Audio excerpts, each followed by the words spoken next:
Pass भनेर संसदमा हात उठाए भने पनि तर ती सांसदहरूको हात काटिनेछ, तिनका औँला काटिनेछन्। संसदमा त्यो दिन प्रवेश गर्न उहाँहरू जानुभयो भने हामी उहाँहरूलाई संसद भवनभित्रसम्म प्रवेश नगर्ने अवस्थामा नागरिकको तर्फबाट पुर्याउँछौँ। राष्ट्रियताको, सार्वभौमसत्ताको, स्वाधीनताको रक्षा गर्न उभिनलाई प्रतिबन्ध लगाउने को हो? को हो त्यो? को सुन्यो? को गृहमन्त्री? को सरकार? नेपालको संविधानको धारा 48 भन्दा ठुलो हो? नेपाली जनताको विरोधकै कारण नेपालको संसदले हालसम्म एमसीसी पास गर्न नसकी समय अझै माग गरेको छ। अब तिम्रो तर्फबाट एमसीसी पास गर्न थप समय दिने हो भने नेपालमा रक्तपात मचिनेछ। यो प्रजातन्त्र होइन, यो लोकतन्त्र होइन, यो परलोकतन्त्र हो। यो विदेशीहरूले सरकार ढलाउने र बनाउने हो। तपाईले गर्ने भन्ने सहयोगको कारणले तपाईँ विरुद्ध नेपालबाट आक्रमणको तयारी पनि भइरहेको छ। तपाईँ जबरजस्ती अनुदान भनेर कोच्याउन खोजिरहनु भएको छ। अनुदानमा ब्याज लाग्छ। नेपाली जनताको विरोधकै कारण नेपालको संसदले हालसम्म एमसीसी पास गर्न नसकी समय अझै माग गरेको छ। अब तिम्रो तर्फबाट एमसीसी पास गर्न थप समय दिने हो भने नेपालमा रक्तपात मचिनेछ। अहिले एउटा नयाँ कोणबाट राष्ट्रभित्रकै सरकार चलाउनेहरू विदेशी तत्त्वसँग मिले वा विदेशी सरकारहरूसँग मिले भने नागरिकको तहबाट हुने विद्रोह कस्ता कस्ता प्रकृतिका हुने गरेका छन् भन्ने बुझ्न जरुरी छ। पत्रकार साथीहरू, तपाईँ जसले प्रश्न गर्नुभयो, तपाईँलाई म अमेरिकाको एउटा रोनाल्ड सपिया भन्ने पत्रकारको नाम सम्झाउन चाहन्छु। आफ्नो देशको सरकारले विदेशी सरकारसँग मिलेर राष्ट्र र जनताको अहित हुने काम गर्यो भने देशभित्रकै सरकार र व्यवस्था पनि परिवर्तन गर्न सक्ने नागरिकहरू आफ्नो देशको सरकारसँग मिलेर आफ्नो देश र नागरिक विरुद्ध लाग्नेहरूका विरुद्ध कसरी लड्छन् यसको एकचोटि श्रृङ्खलाबद्ध रूपमा अध्ययन गर्नुहोस्। हेर्नुहोस्, हामी हेरौँ अहिलेको विश्व के हो भने विदेशी शक्तिसँग मिलेर राष्ट्रभित्रको सरकार चलाउनेहरूले जनता र नागरिक राष्ट्र विरुद्ध गतिविधि गर्न थाले भने नागरिकको तहबाट एकैपटक त्यो विदेशी तत्त्वसँग र देशभित्रको तत्त्वसँग पनि लड्ने शक्ति सुरुवात गर्छ र लडाईँ हुन्छ। बडा दुःखपूर्वक, संवेदनशीलतापूर्वक त्यस्तो नहोस् तर हुन सक्ने सम्भावना देखाउँदै यो बताउन चाहन्छौँ हामी कि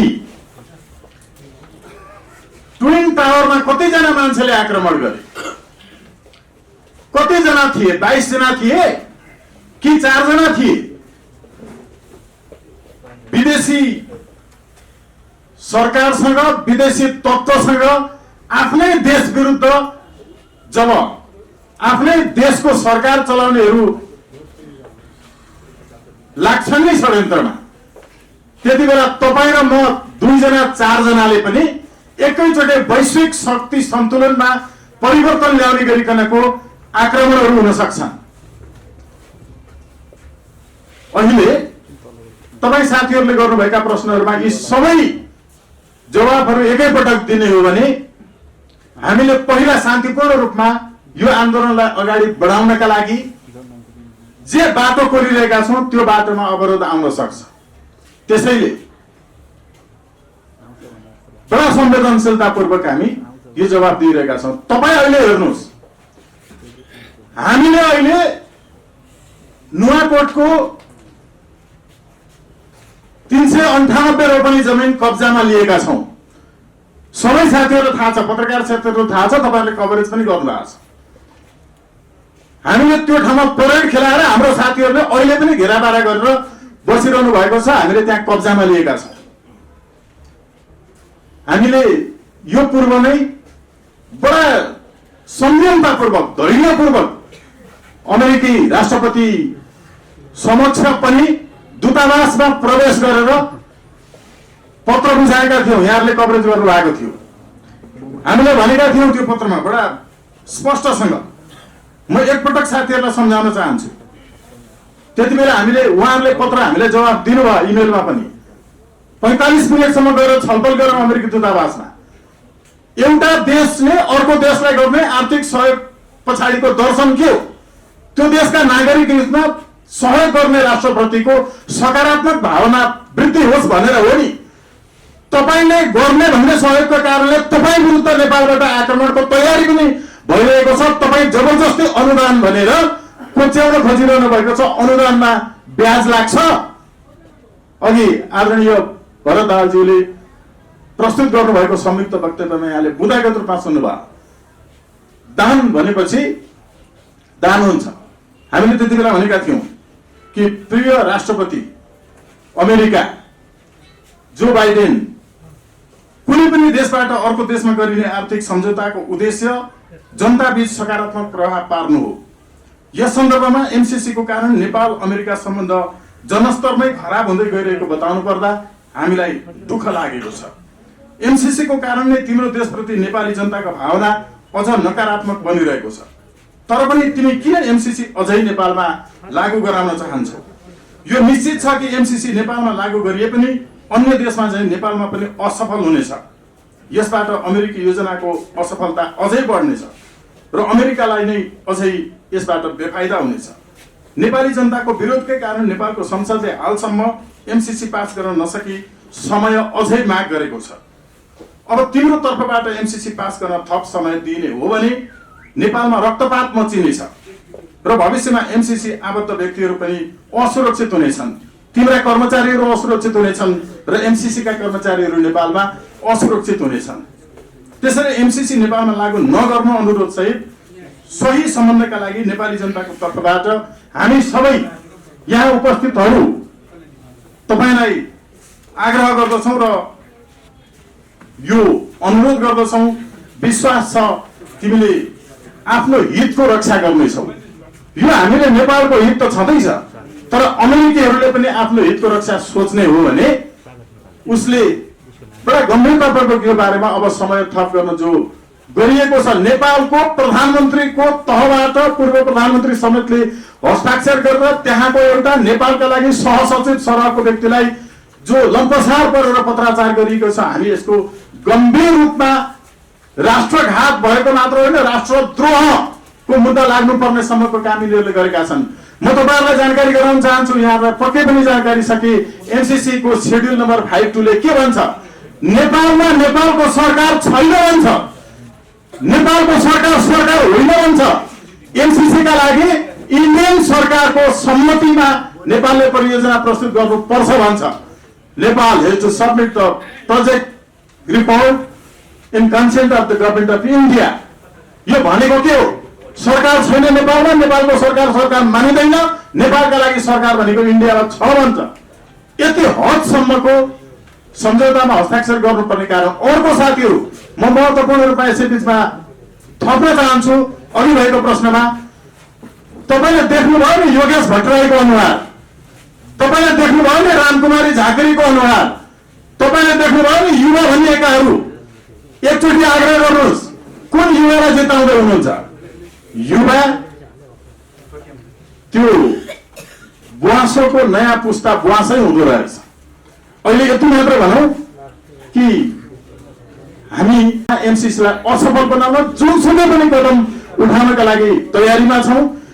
यो अब एमसीसी पास गर्नका लागि संसदको कार्यसूचीमा आउने दिन त्यो आइसकेपछि यो भनेको के हो भने सांसदहरूलाई हामीले यस पूर्व नै इमेल एड्रेस, टेलिफोन, ल्यान्डलाइन समेत सार्वजनिक गरेर नागरिकहरूलाई आफूले मतदान गरेको सांसदलाई एमसीसी का पक्षमा मतदान नगर्न, पास नगर्नका लागि आह्वान गर्नुहोस् भनेर नागरिकलाई गरेका छौं। धेरै यसको अडियो रेकर्डर पनि हामीले सार्वजनिक गरेका छौं। यति गर्दा गर्दै अझै पनि हामी यो 2-3 दिन बीचमा हाम्रो यो चाहिँ संयुक्त रूपमा आह्वान गरेका छौं, गर्छौं। अझै पनि हाम्रा अफिसियल साइट र पेजहरुमा राख्छौं। एकचोटि आह्वान गर्छौं।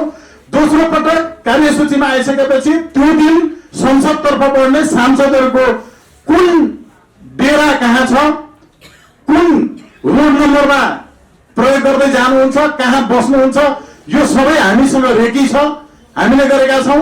र संसदमा त्यो दिन प्रवेश गर्न उहाँहरू जानुभयो भने हामी उहाँहरूलाई संसद भवन भित्रसम्म प्रवेश नगर्ने अवस्थामा नागरिकको तर्फबाट पुर्याउँछौं। यो भौतिक कारवाही होइन, भौतिक व्यवधान हामी खडा गर्छौँ। भौतिक व्यवधान खडा गर्छौँ।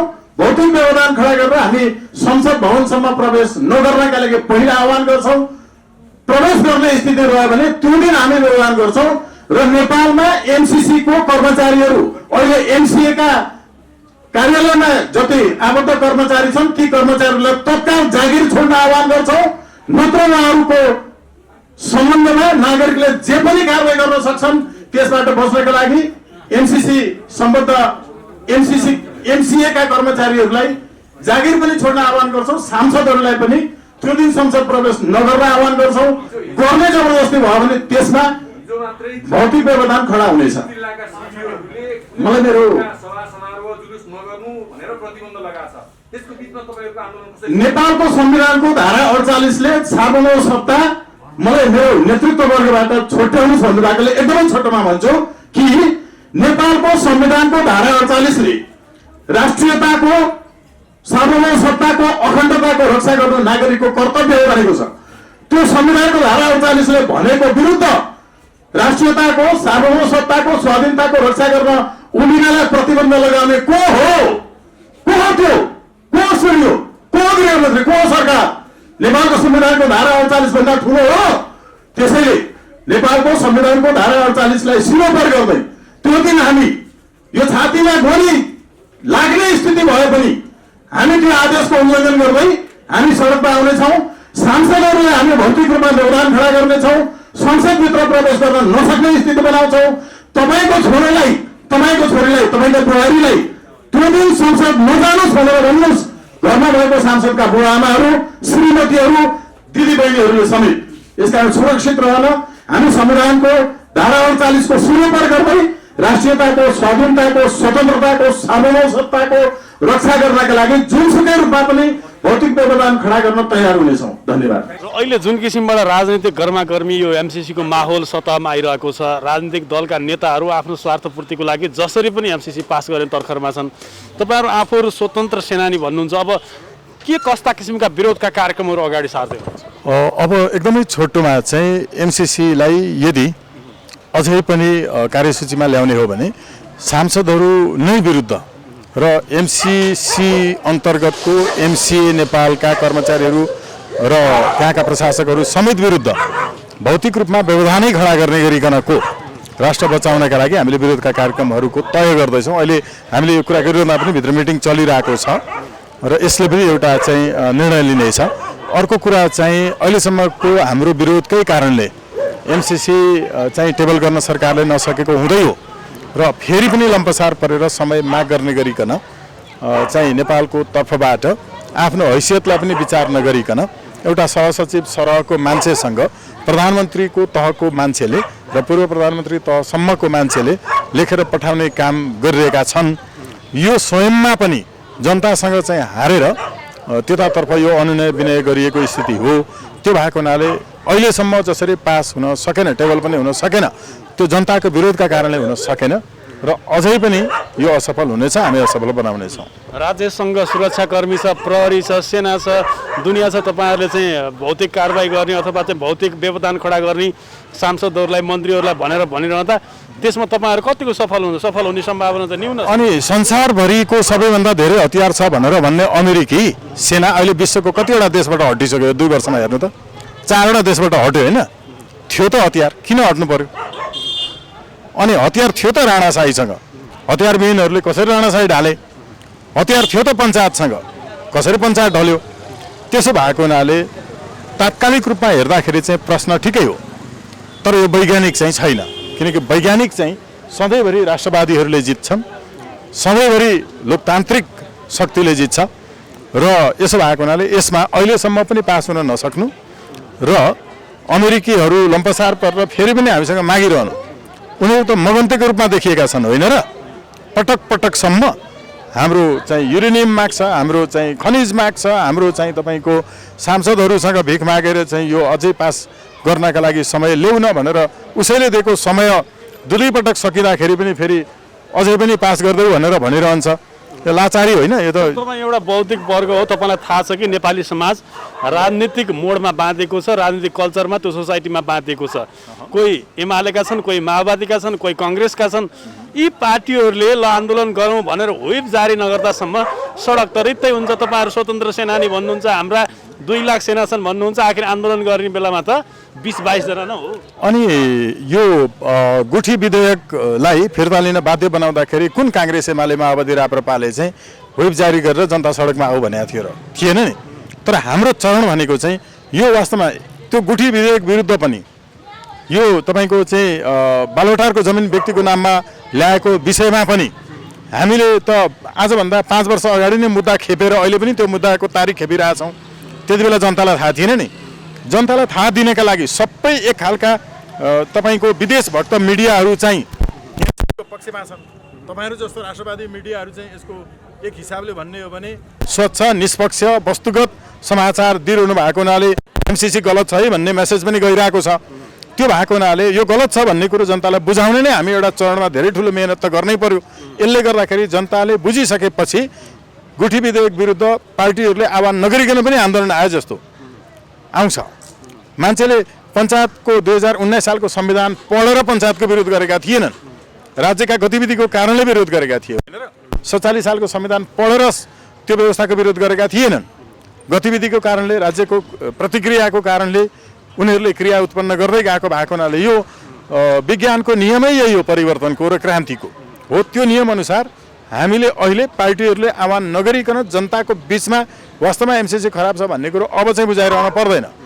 त्यसैले अर्को कुरा फेरि हेर्नुहोस्, if in case MCC would or could be passed by the parliament, it has to be translated into practice in very तपाईँको पब्लिक स्पेयर होइन, जन तहमा तपाईँको त्यो फिल्डमा यो चाहिँ कार्यान्वयन हुनुपर्छ। अनि त्यो हो पास भनेको।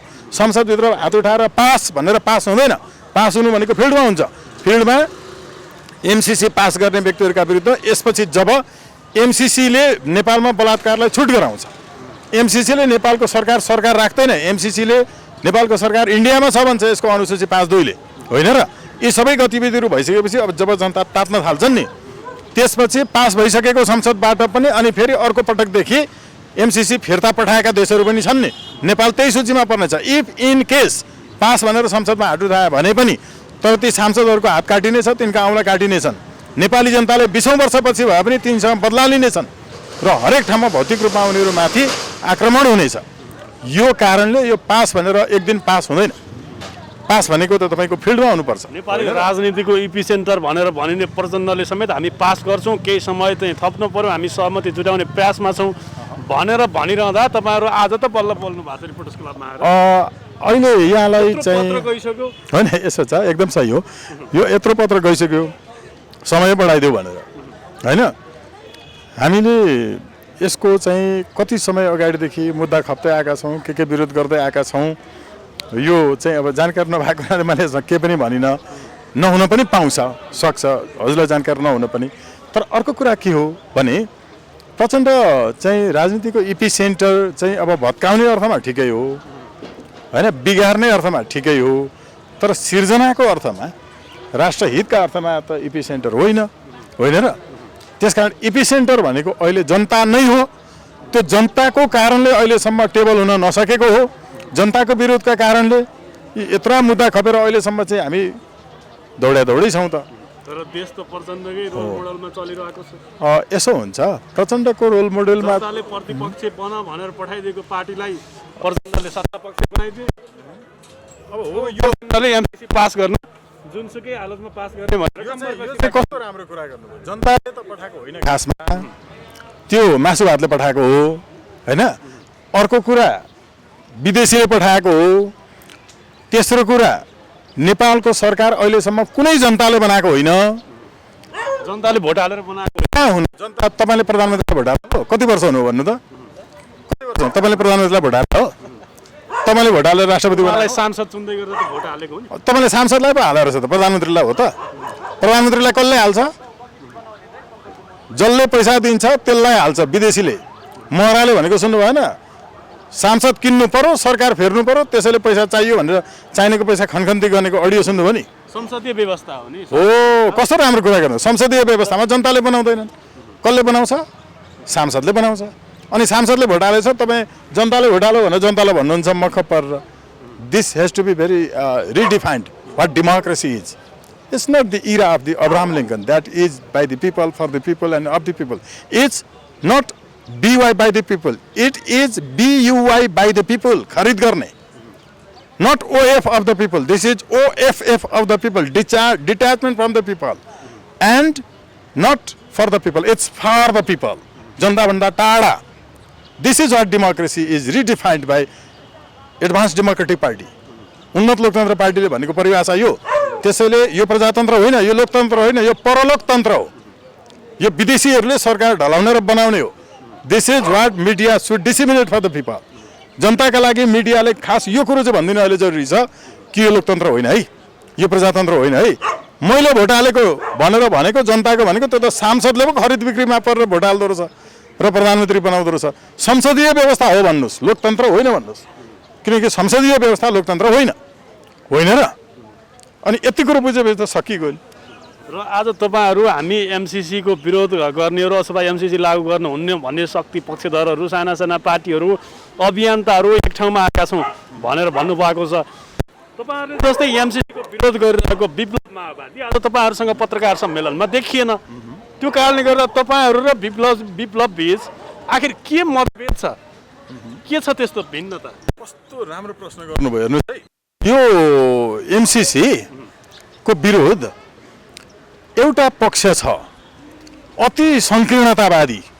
हेर्नुहोस् त्यो संकीर्णतावादी पक्षका मान्छेहरू एउटा कितामा छन् जसले राइट टु रिजेक्ट र राइट टु रिकल चाहँदैनन्. हेर्नुहोस् भोलि आफूले जितेर गएपछि गलत काम गर्यो भने जनताले फिर्ता बोलाउन पाउने अधिकार चाहिँ दिन चाहँदैनन् नि त.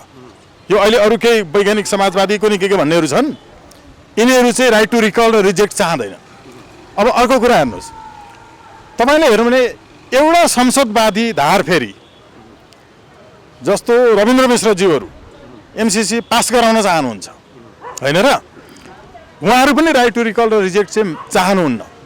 रिजेक्ट चाहिँ भन्नुहुन्छ अलिअलि नबुझेर, तर रिकल चाहनुहुन्न होइन र. हो यो दुईटा पक्ष. जो व्यक्तिहरू वास्तवमा संकीर्णतावादी छन् र जो व्यक्तिहरू आफूले जितेर गएपछि गलत काम गर्यो भने जनताले फिर्ता बोलाउन पाउने राइट टु रिकल चाहँदैनन् हो, उहाँहरू भनेको चाहिँ हाम्रो अब विप्लवज्यूहरू हुनुहुन्छ होइन. एक समय त म स्वयंले पनि बोलेको थिएँ कि विप्लवज्यूहरूको चाहिँ जुन आफ्नो शक्ति छ त्यो पनि नेपाली सेना समेत लागेर एमसिसीलाई चाहिँ पास गराउनबाट रोक्नुपर्छ भनेर बोलेको मैले नै हो. अहिले हेर्दाखेरि के देखियो भने उहाँहरू प्रकारान्तरमा यही पुरानै व्यवस्था जहाँ रिकल र रिजेक्ट हुँदैन त्यो व्यवस्थाको पक्षधर हुनुहुन्छ. उहाँहरूले राम्रोसँग बुझ्नु भएको छ. यतिको पढे लेखेको बौद्धिक कानुन अन्तर्राष्ट्रिय कानुन जानेका मान्छेहरू यहाँ रहेछन्. यिनीहरूले त भोलि हामीलाई राइट टु रिकल र रिजेक्ट मान, होइन भने तिमीहरू लोकतान्त्रिक होइनौ भनेर भनिदिन्छन् भन्ने कुरो बुझेका रहेछन्. त्यो भएको हुनाले अहिले भागिरहनु भएको छ. तर केही फरक पर्दैन, विभिन्न कोणबाट भए पनि एमसिसीका विरुद्ध चाहिँ उभिनु राम्रो कुरा हो. त्यसपछि मिश्रको कुरा लिएर आउनुभयो तपाईँले. रविन्द्र मिश्रले अलि एमसिसीको सपोर्ट गरिरहेका छन् भनेर भनिरहँदा के रविन्द्र मिश्र पनि फेरि त्यो साम्राज्यवादी शक्तिसँग लम्पसार परेको अथवा बिकेको के भन्नुहुन्छ? होइन बिकेको भन्ने शब्द त प्रयोग नगरौँ, तर अब बिउ त्यही हो, फल त्यही लाग्छ. उहाँ अब पूर्ण रूपमा उहाँले चाहिँ भन्नुभएको छ एउटा संरक्षणवादी सिद्धान्त भन्ने हुन्छ. चलखेलमा चल्ने व्यक्ति हो त्यसमा होइन, त्यो चलखेल हुँदा अरूले चलाउने हुन्छ. उहाँ पश्चिमाहरूलाई चलाउनका लागि चाहिँ कसरी आफ्नो ढङ्गबाट चाहिँ होइन प्रयोग गर्न पश्चिमाहरूको सपोर्ट लिनका लागि यति नै त हो नि. अब मान्छे जहाँ बसेर काम गर्यो, जहाँ बसेर अलिअलि पढ्यो त्यहीँको इन्जेक्सन लाएर आउँछ. त्यो इन्जेक्सन स्वाभाविक हो, तर हामीले अन्यथा लिनु हुँदैन. अब उहाँलाई चाहिँ त्यो मागेर देश धनी हुन्छ भन्ने कुरामा विश्वास भएको हुनाले फेरि माग्ने एउटा संस्था पनि त्यो थियो नि उहाँको. त्यो मागेको कहाँ छ अहिले थाहा छैन हामीलाई. त्यो भएको भने मागेर देश धनी हुन्छ भन्ने विचार राख्ने साथीहरूका लागि हामीले चाहिँ भन्न के सक्छौँ र उहाँहरूको अलिकति चेतनामा थोरै विकास हुनु जरुरी छ. मागेर धनी भइँदैन है भन्ने कुरा चाहिँ बुझाउन जरुरी छ. मैले यति मात्रै भनौँ कि यो 2074 सालको भदौमा सही गरिएको नेपाल सरकार र एमसिसी कम्पनीसँग सही गरिएको जुन सम्झौता छ सुरुमै त्यसलाई संसदबाट अनुमोदन गर्ने लेखिएको थिएन। पछि 1 वर्षपछि त्यसलाई संसदद्वारा अनुमोदन गर्ने एमसीसी हेडक्वार्टरबाट नेपालमा लिखत आयो। यहाँका कर्मचारी अथवा सरकारले मन्त्री र उच्च पदस्थ कर्मचारीहरूले विगतको नजिर पनि हेर्दै नहेरी यस्ता परियोजनासँग सम्बन्धित सन्धिहरू सम्झौताहरू कहिल्यै पनि नेपाल सरकारले संसदले अनुमोदन गरेको नजिर छैन। त्यो पनि नहेरी र संविधानको प्रावधान पनि नहेरी बरु त्यसमा गर्नु नपर्ने कुरालाई पनि थोपरेर र त्यो अनुमोदन गरेपछि त्यसको दुष्प्रभाव के हुन्छ? संसदले अनुमोदन गरेपछि खुद त्यो कानुन बन्छ र त्यसमा जे लेखेका छन् ती कानुन सरह हुन्छन्। त्यसमा धोरी विवाद हुँदा यो सम्झौता नै नेपालको संविधान कानुन संसदका कुनै पनि डकुमेन्ट भन्दा माथि हुन्छ भन्ने लेखिएको छ। त्यसले त्यहाँ लाछाप लाग्छ त्यसमाथि। हो यस्तो त्यसको जुन परिणाम हो त्यो कुरालाई पनि विचार नगरी र एमसीसीले जुन हक यो सम्झौताबाट पाएको छ नेपाल सरकारलाई पनि गाइड गर्ने नेपाल सरकारभन्दा पनि माथि रहने हक पाएको छ।